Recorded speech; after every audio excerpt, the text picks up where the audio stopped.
Hello and good morning to all. Welcome to your computer class. It is 8th chapter cyber safety and today we will discuss about identity protection while using internet. Now let's begin. While previous class we will discuss introduction and cyber safety, and today we will discuss identity protection while using internet. And coming classes we will discuss the following topics. Well, most important things in computer is the protection for ID while using internet. When we ever surf the internet, you use various websites. All these websites generally collect our data. Some of these websites collect the IP address and some collect the names. Sometimes some website collect the login.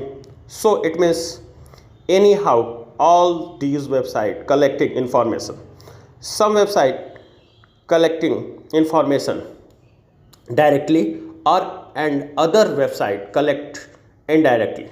जैसे कि मान लो मैंने login किया है तो वहाँ पे मेरी इन्फॉर्मेशन को डायरेक्टली कलेक्ट कर रहा है. मेरी इन्फॉर्मेशन मेरा आईपी, मेरा लोकेशन, मेरा एरिया को स्टोर कर रही है. मेरे कंप्यूटर के टाइप्स, मेरे ब्राउज़र की इन्फॉर्मेशन को स्टोर कर रही है.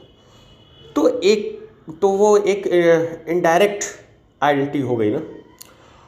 वो मेरी डिवाइस की एक आइडेंटिटी हो गई. आइए पढ़ते हैं identity protection while using internet. We surf the internet for a variety of reasons, for using social media, buying and selling goods, to sending information. When we give out private data to business and other internet users, we trust them to use that information for legitimate purpose. This is not always case through and financial and personal data can be used for harmful reasons like hacking, stacking and identity fraud. इतनी सी बात का क्या मतलब हुआ. हम लोग जब internet use करते हैं तो अलग अलग रीज़न के लिए होता है. हो सकता है आप लोग सोशल मीडिया यूज़ करते हैं या फिर किसी शॉपिंग साइट का यूज़ करते हो या किसी ऐसी वेबसाइट का यूज़ करते हैं जहां से अपने गुड्स को सेल करते हो. And sometime use communication, sending information. अब इन सारी चीज़ों में हम अपनी इन्फॉर्मेशन को या तो अपनी किसी इंटरनेट सर्विस या किसी नॉन इंडिविजुअल को प्रोवाइड कर रहे होते हैं. और ये इन्फॉर्मेशन बहुत ही क्रूशियल होती है.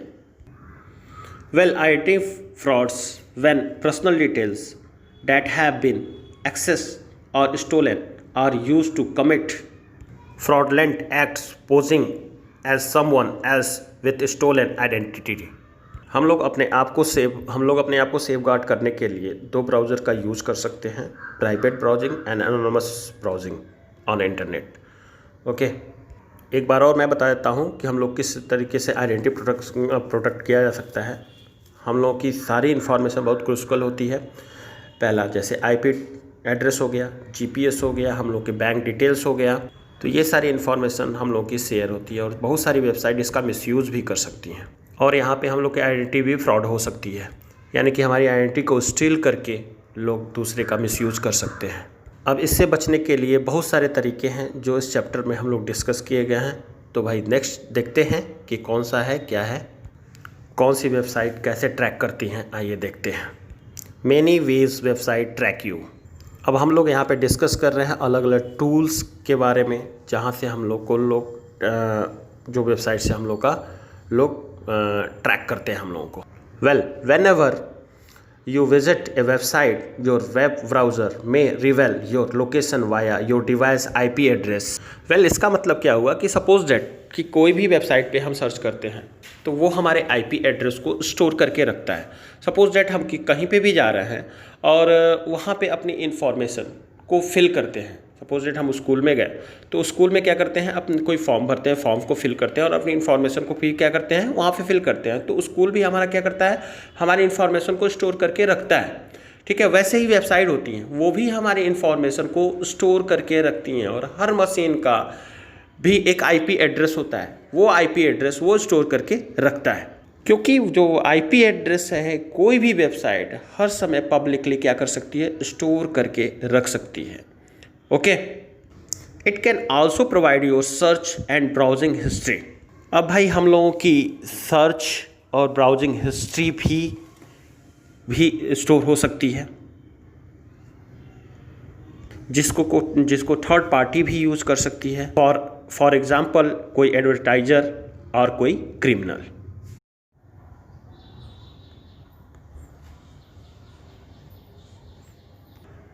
Tracking is generally used by advertising network to build up detailed profile for pinpoint ad targeting, even tracking down user for special purpose such as affecting third political choice। Well इसका मतलब क्या हुआ कि suppose that कि हमको एक laptop चाहिए और मैंने सुबह से गूगल पे लैपटॉप सर्च किया हुआ है। ठीक है, सर्च करके उसकी मतलब सर्च करके रखा हुआ है। तो अमेज़ॉन ने क्या किया कि हमारे डेटा को चुरा लिया। सपोज दैट मान लेते हैं हमारे डेटा को उन्होंने एक्सेस कर लिया, चुरा लिया, और वो डेटा उन्होंने क्या किया, गूगल को सेंड कर दिया।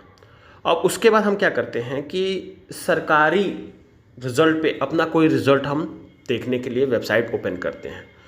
अब उसने अमेज़ॉन ने गूगल को प्रोवाइड किया हुआ है, ठीक है, हमारे डेटा को चुराया हुआ है और गूगल को प्रोवाइड किया, और वही ऐड सरकारी result.com पे हमारे लिए आ रहा है। सपोज लैपटॉप ही परचेज करने के लिए मैंने सर्च किया हुआ अमेज़ॉन पे, और अमेज़ॉन ने हमारी आईपी एड्रेस और को गूगल को सेंड कर दिया। तो ये करो कि सपोज डेट ये एडवर्टाइज़र जो हमारे डेटा को चुरा सकता है, तो यही कोई हैकर अगर चुरा लिया तो वो क्या करेगा, उस टाइप के लिंक भेज देगा हमको कि भाई हम उसको पता है कि उनको लैपटॉप चाहिए, तो लैपटॉप से रिलेटेड कोई भी लिंक भेज देगा, और उससे हमारी इन्फॉर्मेशन क्या होगी, वहाँ पे क्या होगी, सारी इन्फॉर्मेशन उस हैकर के पास चली जाएगी। ओके, तो यही होता है। Now the type of information available through your web users pattern which website generally use for tracking you are. अब डिस्कस करने वाले हैं हम कुछ ऐसे पैटर्न के जो हमें इन्फॉर्मेशन हमेशा रिवील हो जाती है। सबसे पहले आता है आईपी एड्रेस। हम लोग के घरों का भी मैंने जैसे समझाया हुआ था पिछली क्लास में कि हम लोग का भी एक एड्रेस होता है, वैसे ही क्या होता है, ये आईपी एड्रेस होता है। तो हम लोग का एक क्या होता है, ये एक एड्रेस है, आइडेंटिटी है। वैसे ही हमारे कंप्यूटर का भी ये क्या है, एक नेम है, name of a computer while you are using a network. इसी आईपी एड्रेस की बेस पे हमारे कंप्यूटर को ढूंढा जाएगा, फाइंड आउट किया जाएगा and all. IP address is a unique address of your device when you connect to the internet. It's likely that your computer shares your IP address with the other network device in your houses or offices from your IP address. A website can determine your, अगर मैं जियो का network use कर रहा हूँ तो वो जियो क्या करेगा, हमारे कंप्यूटर के जियो का IP एड्रेस पता लग जाएगा। या किसी वेबसाइट का यूज़ कर रहे हैं तो जियोग्राफिकल लोकेशन को जानने के लिए वो क्या करता है कि यूज़र्स किस कंट्री का है, कहाँ का है, वो क्या करता है, उस एड्रेस को लोकेट करता है। एड्रेस को क्या करेगा, लोकेट करेगा। आपके आईपी एड्रेस को क्या कर लेगा, स्टोर करके रख लेगा। ठीक है, तो अगर स्कूल के लेन में हम बैठे हुए हैं और जियो का नेटवर्क यूज़ कर रहे हैं तो वो क्या करेगा, वो नेटवर्क हमारे आईपी एड्रेस को स्टोर करके रख लेता है कि वो यूज़र कहाँ का है, किस लोकेशन का है, इसलिए जियोग्राफिकल लोकेशन बताया गया।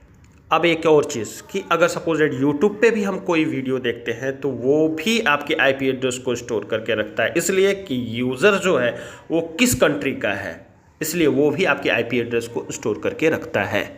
अगर तुम व्हाट्सएप पे भी मैसेज भेजते हो तो वो भी आपके आईपी एड्रेस को स्टोर करके रखता है कि भाई तुम किस कंट्री में रहने वाले हो। तो जब भी आप कोई भी वेबसाइट हो चाहे कोई भी चीज़ यूज़ करते हो तो 10 बार सोच के यूज़ करो कि आपको करना क्या है, कैसे उसके साथ डील करना है, क्या करना है। तो इसलिए सोच के रख के यूज़ करो, क्योंकि हर जगह आपका आईपी एड्रेस स्टोर होता है। तो उसको ध्यान रख के आप यूज़ करिए। व्हाट्सअप यूज़ करिए, एपी यूज़ करिए, मतलब ये सारा सोशल नेटवर्क आपके आईपी एड्रेस को स्टोर करके रखता है। ठीक है, तो आपको समझ में आ गया होगा कि इतना क्या है और कैसे कैसे हमको यूज़ करना है और क्या करना है। Next is cookies and tracking scripts. Cookies, अब ये कुकीज़ क्या होती हैं, इस बॉक्स को रीड करते हैं। Cookies are a small text file on your computer storing small pieces of information related to your online habits. Means ये हमारी छोटी छोटी इन्फॉर्मेशन को क्या करता है, स्टोर करके रखता है। तो अब सपोज़ करो कि एफबी पे हमने कोई भी चीज़ सर्च किया। सपोज़ करो कि आपने एफबी को लॉगिन किया हुआ है और ये जो आईडी और पासवर्ड आपने करके लॉगिन बटन पे क्लिक किया। ये क्या होता है, आईडी और पासवर्ड एक फाइल बनती है, फाइल में लॉगिन और पासवर्ड करके वो चला जाता है नेटवर्क में। यही कहलाता है आपका कुकीज़। अब कुकीज़ क्या किया, यही होता है आपका कुकीज़। ओके, ये जो फाइल बनी वो सर्वर तक ले जाके चेक करके लेके आ रही है, तब आप लॉगिन कर पा रहे हो, यही कहलाता है कुकीज़। ओके, तो ये क्या करता है कि आपके आईडी और पासवर्ड को ले जाकर चेक कराता है और चेक करा के फिर ले आके रखता है। ये क्या होता है, आपका कुकीज़। ओके, तो इस फाइल में एक क्या बन जाता है, एक की हो जाती है जो हमारे लॉगिन करने में हेल्पफुल करती है। कभी कभी देखते होगे आईडी पासवर्ड आपका हमेशा स्टोर रहता है और जैसे ही आप क्या करते हो, ओपन करते हो, डायरेक्ट बिना आईडी पासवर्ड मांगे वो क्या हो जाता है, ओपन हो जाता है। तो उसमें उस कुकीज़ में एक की बन जाता है और की जनरेट जब हो जाती है तो वो क्या करता है, हमको आईडी पासवर्ड मांगने की ज़रूरत नहीं पड़ती है और वो क्या करता है, हमेशा उसको ओपन कर देता है डायरेक्टली। अब रीड करते हैं। Cookies are small pieces of information website can store in your web browser. They have of legitimate users. For example, when you sign into your online banking website, a cookies remembers your login information. When you changes a setting on a website, a cookies store that setting, so it can।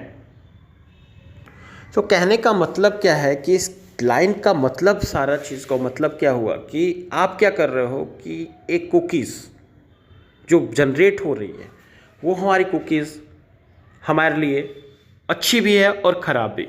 Suppose that एक बात बताओ कि अगर Android phone पे आप FE use कर रहे हो अपने, ठीक है, तो क्या बार बार आप आईडी पासवर्ड डालते हो? एक बार आपने आईडी डाला और पासवर्ड डाला और वो बार बार क्या कर रहा है, ओपन कर दे रहा है। ठीक है, तो ये क्या हो रही है, वहाँ पे हमारी कुकीज़ जनरेट हो रही है, जो कुकीज़ है, जो की है वो जनरेट हो रही है। ठीक है, तो ये सपोज दैट कि किसी हैकर को अगर मिल जाता है तो क्या होगा, वो हमारी इंफॉर्मेशन को लीक कर देगा। ठीक है, तो हर जगह हमारी एक कुकीज़ जनरेट होती है और कुकीज़ में वो की जनरेट होती है जो हमारी आईडी और पासवर्ड को स्टोर करके रखता है। ठीक है, तो इसलिए ध्यान से इसको आप लोग यूज़ करिए और सारी चीज़ों को ध्यान से करिए। ठीक है, हमेशा कोई सिस्टम पे भी आईडी पासवर्ड आप डालते हो तो डायरेक्टली आपसे पूछता है कि क्या सेव करना है पासवर्ड को, कभी भी जनरेट, तो आप नेवर कर दो उसको, सेव नहीं करना है, कभी भी उसका यूज़ सेव मत करो, क्योंकि जैसे ही आप सिस्टम को लॉगिन करोगे, अपने अकाउंट को लॉगिन करोगे, वो क्या हो जाएगा, लॉगिन हो जाएगा। ओके, नहीं तो अगर हैकर के पास आपकी इन्फॉर्मेशन पहुंच गई तो वो क्या करेगा, आपकी इन्फॉर्मेशन को लीक करेगा, उसका यूज़ कर सकता है। ओके, अब ये जो कुकीज़ होती है इसको दो तरीके से हम लोग डिवाइस करते हैं। First party cookies and second is third party cookies. यहाँ कोई भी सेकेंड पार्टी कुकीज़ नहीं होती है, क्योंकि नेटवर्किंग में कोई भी सेकेंड पार्टी कुकीज़ नहीं होती है। These are the cookies that store your own login ID password, autofill information etc for some website that you frequently visit। Suppose that आप ऐप भी यूज़ कर रहे हो, कोई ना कोई बच्चा ऐप भी यूज़ कर रहा है घर में, या आप यूज़ कर रहे हो, इंस्टाग्राम यूज़ कर रहे हो, व्हाट्सअप यूज़ कर रहे हो, कोई बच्चा आपका पबजी खेल रहा है, तो वहाँ पे क्या होती है कि आपका कुकीज़ जनरेट होता है और आपके आईडी और पासवर्ड वहाँ पे स्टोर रहते हैं। ठीक है, तो इसको करना क्या है, करना कुछ नहीं है, ये होता है आपका फर्स्ट पार्टी कुकीज़, यहाँ पे जहाँ पे आपका इंफॉर्मेशन स्टोर होता है। सेकेंड है third party cookies. These are the cookies that website store the know about your search history and web browsing history so as to place advertisements as per your interest. Third party cookies may result in many unwanted advertisements on your web pages. अब ये third party cookies क्या है? आप जो search करते हो, जो history होता है, जो IP एड्रेस होता है, उसको ये स्टोर करके रखता है, यही पहुंचाता है आपके। ये एड्स वगैरह जो आता था ये कुकीज़ में स्टोर हो जाती हैं और वो बाद में हमारे एड्स वगैरह या जो भी वेबसाइट वगैरह हम ओपन करते हैं उसमें वो सारा वो क्या करता है, उसके लिंक को शेयर करता है। सपोज करो कि कुछ साल पहले आप लोग कोई भी चीज़ सर्च किए हुए हो, तो सर्च करने पे क्या होता है कि वो सारी चीज़ें कुछ दिन बाद, कुछ सालों बाद हमारे एड्स में आने लगती हैं। तो उस एड्स को हम लोग रिमूव भी नहीं कर सकते हैं और वो जब आता है तो थोड़ा सा बेकार भी लगता है, अच्छा नहीं लगता है कि कितने साल पहले हमने उसको सर्च किया था, क्या किया था, और वो हमारे अब वो सारी चीज़ें आ रही हैं। तो ये किसके थ्रू आ रही हैं? हमारे थर्ड पार्टी कुकीज़ के थ्रू आ रही हैं। तो वो अच्छा, उसको हम लोग रिमूव भी, उस ऐड को हम लोग रिमूव भी नहीं कर सकते हैं। तो ये थोड़ा हमारे लिए बेकार रहता है। तो यही होता है आपका थर्ड पार्टी कुकीज़। तो क्या करना है, कैसे करना है, इसको संभल के आप लोग कोई भी चीज़ यूज़ करिए, ठीक है। Now this is the HTTP referrer. तुम लोग एक चीज़ करो कि कमेंट बॉक्स में ये रेफरर का मीनिंग हमको बताओ कि रेफरर का मीन्स क्या होता है।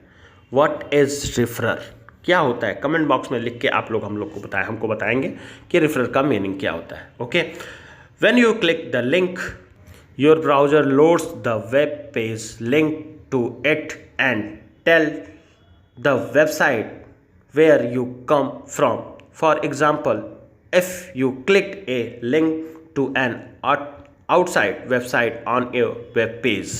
मतलब क्या हुआ भाई, जैसे ही तुम किसी अपने वेब ब्राउज़र को ओपन करते हो तो तुम्हारा वेब ब्राउज़र जो है आपके जो भी IP एड्रेस है उसको क्या करता है, स्टोर कर लेता है।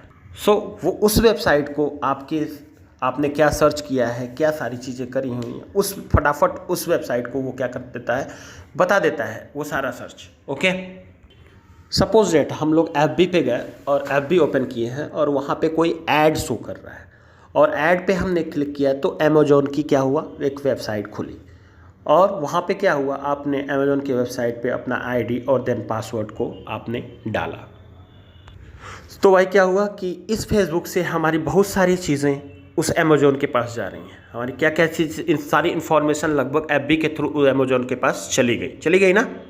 तुम्हारा IP एड्रेस, तुम्हारा यूज़र नेम, तुम्हारे वेब ब्राउज़र का टाइप, तुम्हारी लोकेशन, अगर तुम्हारे फ़ोन में लोकेशन है, ऑन है, तुम्हारा मोबाइल यूज कर रहा है लोकेशन चाहे जो भी, तो तुम्हारी लोकेशन तक उसके पास जा रही है। तो ये सारी इन्फॉर्मेशन उसके पास हमारी क्या कर रही है, जा रही है। लोकेशन जो भी है वो उसके पास गई ना। मशीन जो यूज़ कर रहे हो, जो कंप्यूटर यूज़ कर रहे हो, मशीन, उस मशीन का टाइप यूज़ कर लेगा, चेक कर लेगा। साथ ही साथ वो तुम्हारे ब्राउजिंग हिस्ट्री को भी चेक करेगा कि आपने क्या क्या सर्च किया है, क्या क्या सारी चीज़ें करी हुई हैं। चेक क्यों करेगा कि इसके पहले आपने कोई भी चीज़ अमेजोन पे लॉगिन किया है, कोई सर्च किया है, उसके हिसाब से वो क्या करेगा, आपके पास वो सारी चीज़ें भेज देगा, लिंक भेज देगा। इसी को कहते हैं रेफरर, कि वो वेबसाइट क्या कर रही है, दूसरे पेज पे आपको रेफ़र कर रही है, एक से दूसरे पेज पे क्या कर रही है, रेफ़र कर रही है, भेज रही है। इसी को बोलते हैं referrer. Okay, now let's see the super cookies. What is super cookies? Super cookies are also cookies, but these are persistent cookies. Example, they come back even after you're deleting them.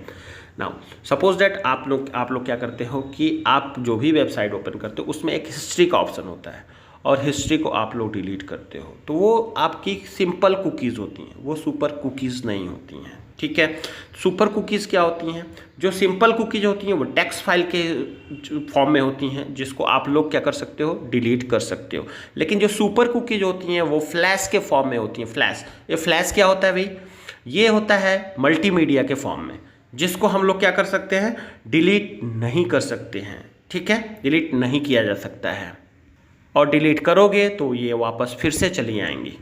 Super cookies like store cookies data in multiple places, for example in flash cookies, Silverlight storage, your browsing history, and HTML5 local storage.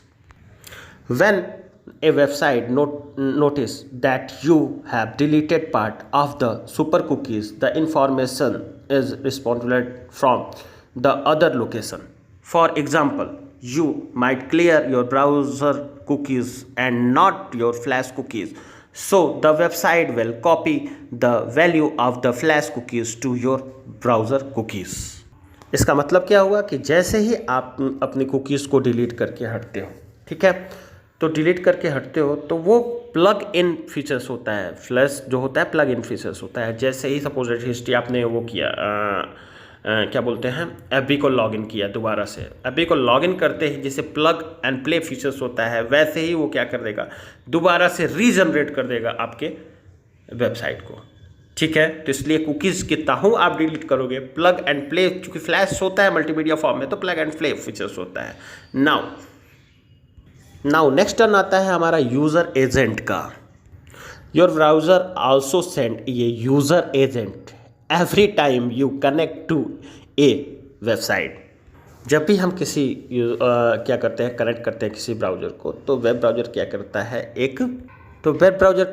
एक programme send करता है एक सामने वाली website, जिस website को हम लोग यूज़ करते हैं, और जो हमारी इन्फॉर्मेशन होती है उसके साथ क्या कर लेता है, वो शेयर कर लेता है। मैंने पिछले बताया है ये पीछे कि वो क्या करता है, हमारे कुकीज़ को स्टोर करके रखता है। तो यही यूज़र एजेंट होते हैं। क्या करते हैं, ये एक प्रोग्राम के थ्रू जो वेबसाइट हम यूज़ कर रहे हैं वो क्या करता है, उसके पास एक प्रोग्राम के थ्रू भेजता है, हमारी इन्फॉर्मेशन को भेज देगा, और भेजने के बाद वो उस हिसाब से हमको ऐड प्रोवाइड करने लगेगा हमारे वेब पेज पे। जो भी एड्स हमने सर्च किया होगा, जो इन्फॉर्मेशन उसके पास होगी, उसको क्या करेगा, ऐड करने लगेगा, मतलब आने लगेगा। तो यूज़र एजेंट क्या करेगा कि हमारी इन्फॉर्मेशन को, उसके साथ थोड़ी सी इन्फॉर्मेशन को थोड़ी सी शेयर कर देगा, थोड़ी सी इन्फॉर्मेशन को, पूरा नहीं, थोड़ी सी इन्फॉर्मेशन को शेयर करेगा, और शेयर करने के बाद हमारे उस हिसाब से हमारे पास हमारे एड्स आने शुरू हो जाएंगे, सारी चीज़ें होने शुरू हो जाएंगी। पॉपअप देखते हो किनारे, पॉपअप में हमारे एड्स आने शुरू हो जाते हैं, क्योंकि हम लोग पहले क्या करते हैं, उस एड्स के बारे में सर्च किए रहते हैं। पहले मैंने बताया है कि सपोज लैपटॉप हुआ, चाहे कोई भी सारी चीज़ें हुई, हमने सर्च किया होता है तो उस कुकीज़ में स्टोर रहता है। तो वो क्या करता है कि जो भी हम लोग वेब पेज ओपन कर रहे हैं, दूसरी वेबसाइट उस वेब पेज पे उसके हमारी इन्फॉर्मेशन को सेंड कर देती है। तो उससे क्या होता है, तो आइए हम लोग पिछले क्या क्या पढ़े हैं उसको एक बार और देख लेते हैं। तो हम लोगों ने क्या क्या पढ़ा, IP address, cookies and tracking script, HTTP server, super cookies, user agent, sorry I think referrer is there. अब इस 5 चीज़ों के बारे में हम लोग पढ़ा, और 5 चीज़ें क्या करती हैं कि हमारे लिंक्स और आइडेंटिटी को क्या करती हैं, रिफ्रेश करने का काम, चुराने का काम करती हैं। तो हम लोगों को करना क्या है कि हम लोग अपना ये प्राइवेट ब्राउज़र या एनोनिमस ब्राउज़र को यूज़ करेंगे, ठीक है। इसी से हम लोग क्या कर सकते हैं, बच सकते हैं, ठीक है। तो सारी हम लोग प्राइवेट ब्राउज़र क्या है, आइए देखते हैं कि प्राइवेट ब्राउज़र क्या चीज़ है, ठीक है, ओके। आइए देखते हैं। इनको यूज़ करोगे तो हमारी जो आइडेंटिटी होगी या चाहे जो भी वो हमारी लीक नहीं होगी कहीं पे भी। तो आइए देखते हैं private browsing and anonymous browsing. ये एनोनिमस ब्राउज़र क्या करता है, allow users to view websites without revealing and any personal information like their IP address. An anonymous browser lets user access website anonymously. It can be used as a tool for governments, journalists. Everyday security condition suffers. There is another types of browser, private browser. ये anonymous browser जो है हमारे IP address को leak नहीं होने देता है, okay. इसका मोस्टली यूज़ लोग करते हैं गवर्नमेंट में, ठीक है, जर्नलिस्ट में, और वो लोग जो अपने सिक्योरिटी को दूसरे के साथ शेयर नहीं कर सकते हैं, वही लोग यूज़ करते हैं। इसका एक और टाइप है प्राइवेट ब्राउजिंग। प्राइवेट ब्राउजिंग क्या होती है, there are other ways to use the internet without revealing your search history and sharing your data in conducting browsing proxy virtual private network. अब इसमें कुछ टेक्निक्स आती हैं जो भी अब देखते हैं, लाइक कैसे इसको करना है, क्या है, तो टेक्निक्स को देखते हैं। वेल, अब ये तीनों टर्म्स को हम लोग नेक्स्ट क्लास में डिस्कस करेंगे, ओके। तो इन कंडक्टिंग ब्राउजिंग को भी अब एक नोट्स बनाओ, नोट्स के लिए एक important part. So next class में आपको नेक्स्ट नोट्स भी आप लोग बनाइए और बनाते रहिए, ठीक है। Thank you, have a nice day.